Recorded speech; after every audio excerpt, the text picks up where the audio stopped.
V bistvu inovacija predstavlja poseben pogon stroja za izdelavo sekancev, ki ni gnan klasično mehansko, pač pa je gnan preko hidravlične črpalke in hidromotorja.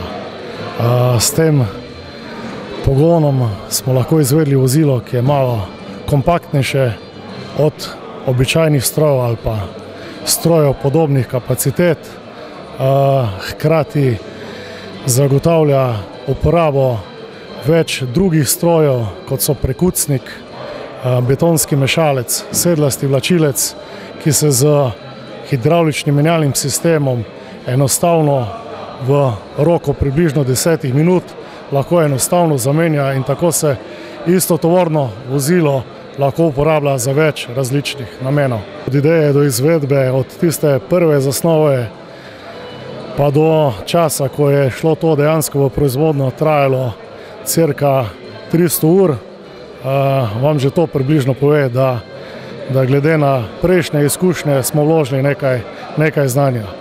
Pa približno izdelava sama 400 do 500 ur, plus tega, da je sam stroj še dejansko zdaj v fazi uporabe, pa lahko rečemo tudi malo dolgotrajnejšega testiranja.